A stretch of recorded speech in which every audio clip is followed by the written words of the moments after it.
देवी प्रसन्न हो गई। देवी ने कहा बजरंगबली आपके सपने में आएंगे और कुश्ती के कुछ दांव दिखा देंगे। वैसे 3 रात उनको बजरंगबली ने दर्शन दिए, एक लकड़ी के खंभे के ऊपर कुछ दांव दिखा दिए देवधर जी को। हाँ। बालम भट्टारा देवधर जी को। उन्होंने वैसे एक लकड़ी का खंभा तैयार कर लिया। सर ये थोड़ा मलखम के बारे में पहले समझते हैं कि मलखम कहाँ से आया था, ये वर्ड मलखम जी किसने बनाया ये वर्ड मलखम, और मलखम है क्या और कहाँ से ये ओरिजिनेट हुआ था? बिल्कुल इंटरेस्टिंग क्वेश्चन है। मलखम एक पारंपरिक भारतीय व्यायाम पद्धति है जिसमें एक लकड़ी का खंभा होता है या एक टंगी हुई रस्सी होती है और जिसके ऊपर अलग अलग प्रकार के एक्सरसाइजेस, एक्रोबेटिक एक्सरसाइजेस, योगिक पोस्चर्स किए जाते हैं। कम से कम समय में ज़्यादा से ज़्यादा व्यायाम देने वाला ये दुनिया में एकमात्र प्रकार कहा जाता है।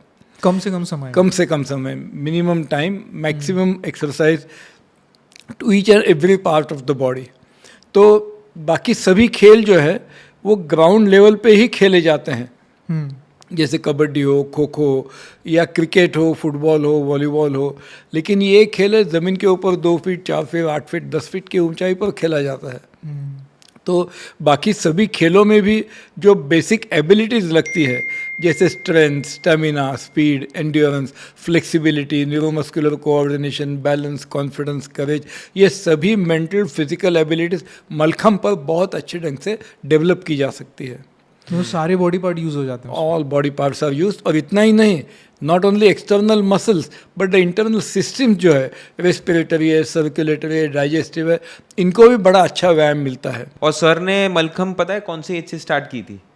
कौन से? अराउंड 2 ईयर्स, 2.5 ईयर्स के थे तभी उन्होंने स्टार्ट की थी। तो सर अगर हर बच्चे स्टार्ट करे तो ऐसे टाइम दूर नहीं कि हमें सिर्फ गोल्ड मेडल मिलना चालू हो जाए ओलंपिक्स में, क्योंकि ये सेम ट्रेनिंग लोग जापान में, कोरिया में, चाइना में, जहाँ पे लोगों को बहुत सारे मेडल्स मिलते हैं ओलंपिक के लिए, वो लोग के बच्चे जब छोटे होते तभी से ही ट्रेनिंग स्टार्ट हो जाती है, any mode of exercise, catch them young. हाँ। तो इसके लिए क्या करना चाहिए सर कि कोई बच्चे इसके प्रति अट्रैक्ट हो, क्योंकि मलखम का अभी फ्रैंकली बोला जाए तो इतना प्रचार हुआ नहीं है ना, वो इतने जगहों तक पहुंचा है।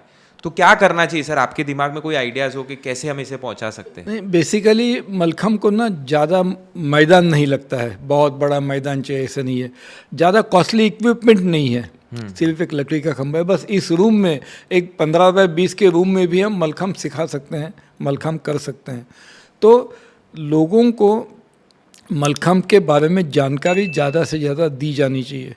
जैसे हम पुअर मार्केटिंग है, हमारे पास सेल्समैनशिप अच्छी नहीं है, इसके लिए मलखम अभी तक आगे बढ़ा हुआ नहीं है। लेकिन यदि हमने मलखम के बारे में ज़्यादा से ज़्यादा लोगों को बोलना शुरू किया, मलखम के डेमोन्स्ट्रेशंस करना शुरू किए, मलखम के ऊपर जैसे ये पॉडकास्ट है, मलखम के ऊपर वीडियोज़ हैं, मलखम के ऊपर लोगों को ज़्यादा से ज़्यादा जानकारी हम पहुंचाएंगे ना, तो लोगों के पास मलखम आराम से पहुंच जाएगा। नाम कहाँ से आया था मलखम? मल्ल यानी कुश्ती लड़ने वाला, अच्छा, और खम्भ यानी लकड़ी का खंभा। तो कुश्ती के कॉम्प्लीमेंट्री एक्सरसाइज के तौर पर मलखम की शुरुआत हो गई। अच्छा। दूसरे बाजीराव पेशवा के ज़माने में पूना में बाजीराव पेशवा जी के पास 52 पहलवान थे जिनका काम सिर्फ कुश्ती खेलना था, कुश्ती सिखाना था। तो हैदराबाद के निज़ाम से 2 पहलवान आ गए, एक का नाम था अली और एक का नाम था गुलाब, और वो हैदराबाद से निकलकर उत्तर की ओर जा रहे थे, पूना तक पहुंच गए। तो उन्होंने दरबार को चुनौती दी कि हमसे कुश्ती लड़ने के लिए कोई तैयार है तो आगे आ जाए, या तो आप आपका डिफीट कबूल कर ले, हम आगे उत्तर की ओर निकल जाते हैं। मतलब पेशवास को चुनौती दी। हाँ, तो 52 पहलवान जो थे उनमें से एक की भी हिम्मत नहीं हुई इसके आह्वान का स्वीकार करना, क्योंकि वो दोनों जो पहलवान थे वो 6.5-7 फुट तगड़े, बहुत बलदंड धिप्पाड़ थे, और उनका ये लौकिक था कि आज तक कोई उन्हें कुश्ती में हरा नहीं सका था। अच्छा, चैंपियंस थे, अनडिफीटेड चैंपियंस। तो एक बालम भट्टारा देवधर नाम के एक 18-19 साल के एक नौजवान थे जिनका काम भिक्षुकी करना था, पूजा अर्चा करना, लेकिन दरबार की इज्जत देखकर उन्होंने उस आह्वान का स्वीकार किया और उन्होंने कुछ मुदत मांग ली, और वो नासिक ज़िले में एक निफाड़ तालुका है, वहाँ कोठरे नाम का उनका गांव है। वो गांव चले गए, माँ के आशीर्वाद लिए। और वहाँ से नज़दीक में एक सप्तशृंगी देवी है, which is very powerful goddess की 7 पीक्स ऑफ माउंटेन्स, उसके ऊपर उसका एबोर्ड है, इसके लिए उसको सप्तशृंगी कहते हैं। तो देवी का अनुष्ठान किया, देवी प्रसन्न हो गई। देवी ने कहा बजरंगबली आपके सपने में आएंगे और कुश्ती के कुछ दांव दिखा देंगे। वैसे 3 रात उनको बजरंगबली ने दर्शन दिए, एक लकड़ी के खंभे के ऊपर कुछ दांव दिखा दिए देवधर जी को। बालम भट्टारा देवधर जी को। उन्होंने वैसे एक लकड़ी का खंभा तैयार कर लिया, उसके ऊपर उसकी प्रैक्टिस की। हाँ। और स्टिपुलेटेड टाइम में पूना में वापस आ गए। तो उनकी कुश्ती अली नाम के पहलवान से हो गई। तो कुछ मिनटों में उन्होंने अली को, ये गले खोड़ा का एक दांव आता है, उस दांव से परास्त कर दिया। अच्छा। वो देखकर गुलाब ने कुश्ती खेलना नकार दिया और वो भाग गया। तो उन्होंने उस खंबे को नाम दिया मल्लखम, अपने से ताकत में, उम्र में, वजन में और कौशल्य में बढ़तर होने वालों को भी परास्त करने का टेक्निक सिखाने वाला खंबा, यानी मल्लखम।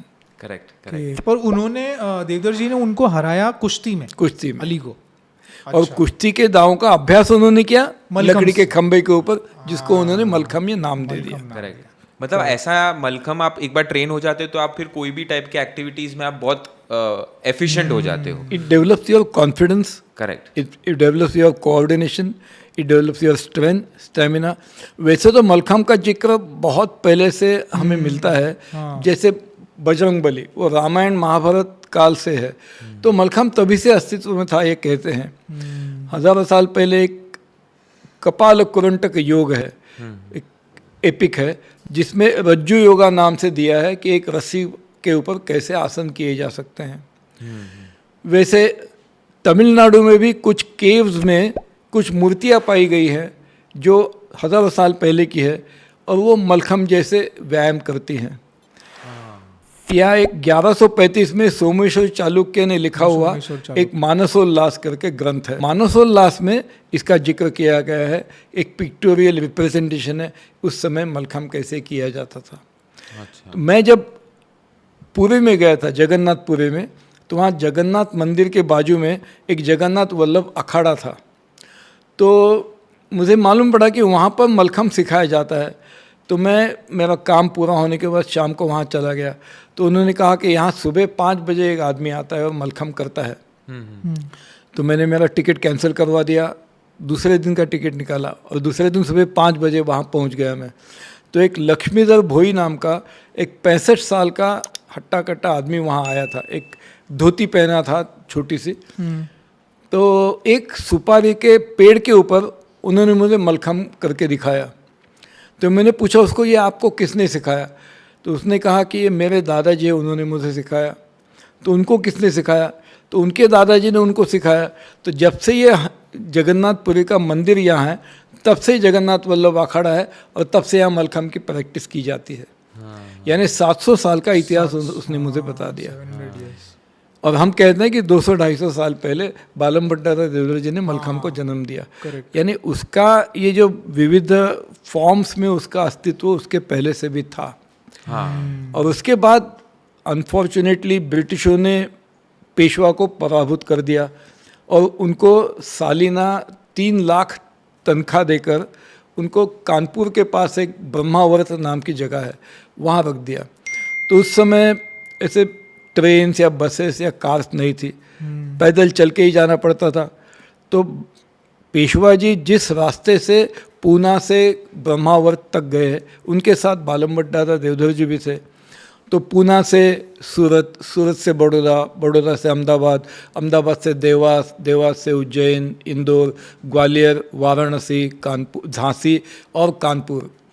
इस रास्ते पे जहाँ जहाँ उन्होंने मुक्काम किए, वहाँ उन्होंने अखाड़े शुरू किए। सेटअप का, हाँ। आज 200-250 साल के बाद भी वो अखाड़े जीवित है, वहाँ मलखम है, लेकिन करने वाला सेटअप किए थे वो, लेकिन कोई करने वाला नहीं है मलखम, कोई सिखाने वाला नहीं है।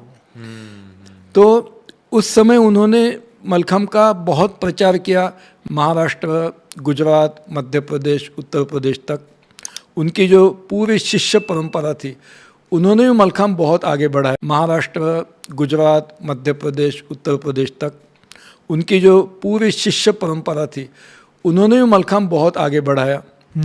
लेकिन 250 साल के ब्रिटिशों के भारत पर राज्य करने से बहुत सारी अच्छी अच्छी चीज़ें थी वो नामशेष हो गई। जैसे गायन कला, वादन कला है, नृत्य कला है, अभिनय कला है, वैसे ही योग कला थी, मलखम्ब थी। से हमारे भारतवर्ष ने दुनिया को बहुत कुछ दिया था, जैसे गणित में शून्य की संकल्पना है, या सभी भाषाओं की जननी संस्कृत भाषा है, या पूरे विश्वविद्यालय में सबसे पहला दुनिया में विश्वविद्यालय जो है वो तक्षशिला है, या महामुनि पतंजलि ने दिया योग शास्त्र है। लेकिन इसको रिवाइव करने के लिए बहुत साल लग गए। अभी अभी जब भारत के प्रधानमंत्री नरेंद्र मोदी जी, इन्होंने मलखम्ब, कलरीपयट्टू, टांग था, या इनको खेलो इंडिया में सम्मिलित किया, तभी थोड़ा इनका सम्मान बढ़ गया वापस आया। और लोगों को एक मलखम्ब के बारे में आकर्षण पैदा हो गया। अभी 2028 ओलंपिक्स में शायद डेमोन्स्ट्रेशन स्पोर्ट भी मलखम्ब को दिखाने वाले अभी हैं शायद। 2024 में हम गए थे, 24 में हम पेरिस में गए थे, हाँ। पेरिस ओलंपिक्स के समय। उस समय इंडिया हाउस में नीता मुकेश अंबानी जी है, जो रिलायंस फाउंडेशन के अध्यक्ष है और जो इंटरनेशनल ओलंपिक कमेटी की सदस्य है, उन्होंने अक्टूबर 23 में थॉमस बाक, जो इंटरनेशनल ओलंपिक कमेटी के अध्यक्ष हैं, उनको मुंबई बुलाया था। और यहाँ घंटसोली में रिलायंस कॉरपोरेट पार्क था, वहाँ पर 3-4 हज़ार बच्चों ने वहाँ अलग अलग खेलों का प्रदर्शन किया था। उसमें गली क्रिकेट भी था, खो खो भी था, और 10 ब्लाइंड बच्चे और 10 ब्लाइंड लड़कियों को लेकर हमने मलखम्ब का प्रदर्शन दिया था। ब्लाइंड बच्चों ने, और वो थॉमस बाक ने और नीता अंबानी जी ने देखा था। और फिर ये तय हो गया कि ये जब इंडिया हाउस रिलायंस फाउंडेशन का पेरिस में होगा, पेरिस ओलंपिक्स के समय, उसमें ब्लाइंड बच्चों का मलखम्ब का डेमोन्स्ट्रेशन होगा। तो आप जब जो गए थे पेरिस में, हाँ तो जी। वहाँ पे ब्लाइंड बच्चे लोगों ने हमारे 8 लोगों की टीम थी। अच्छा। मेरे साथ में डॉक्टर नीता ताटके जो कोच मैनेजर थी, और 4 ब्लाइंड बच्चे थे, और एक छोटा लड़का और एक छोटी लड़की, ऐसे 8 लोगों की हमारी टीम थी। और ये ओलंपिक के पहले दिन से 26 जुलाई से लेकर 11 अगस्त तक हर दिन में एक बार, कभी कभी 2 बार भी हम मलखम्ब का डेमोन्स्ट्रेशन वहाँ करते थे। और पूरे दुनिया के अलग अलग देशों से आए हुए दर्शक थे, खिलाड़ी थे, प्रशिक्षक थे, इन सबको मलखम्ब ने बिल्कुल मलखम्ब के ऊपर उनका इतना प्रेम हो गया कि उन्होंने खुद आकर मिले, हमें बात किया, बच्चों से बहुत सारे फ़ोटो निकाले, बहुत चीयर अप किया उनको करते समय। इन्हें मलखम्ब के लिए एक अलग माहौल बन गया था वहाँ पर। वाह, बहुत बढ़िया। तो ये वेस्टर्न कंट्रीज में है अभी मलखम्ब? कोई अगर समझो इंडिया पार्टिसिपेट कर रहा है ओलंपिक्स में, तो कोई कंपटीशन में है या फिर? अभी तक तो कंपटीशन का सवाल ही नहीं है, अभी डेमोन्स्ट्रेशन हो गया। हाँ। वैसे 1936 में बर्लिन ओलंपिक्स में हनुमान व्यायाम प्रसारक मंडल अमरावती की एक टीम गई थी, और वहाँ पर हिटलर के सामने उन्होंने मलखम्ब का डेमोन्स्ट्रेशन दिया था। अच्छा, किया था। और हिटलर इतना प्रसन्न हो गया था, उन्होंने उस टीम को एक ओलंपिक मेडल दे दिया था। वो अभी भी अमरावती के हनुमान व्यायाम प्रसारक मंडल में है, फॉर डेमोन्स्ट्रेशन करने के लिए। अभी इतने सालों के बाद, 88 ईयर्स के बाद, अभी वापस मौका मिला कि मलखम्ब को ओलंपिक में सम्मिलित होने के लिए। लेकिन अभी सिर्फ डेमोन्स्ट्रेशन के तौर पे हुआ है। और 2036 में अहमदाबाद में इंडिया इज होस्टिंग ओलंपिक्स। हाँ। तो उस समय मलखम्ब शायद उसमें As a एक sport. कॉम्पिटिटिव स्पोर्ट करके सम्मिलित हो जाएगा। यही हमारी कोशिश है।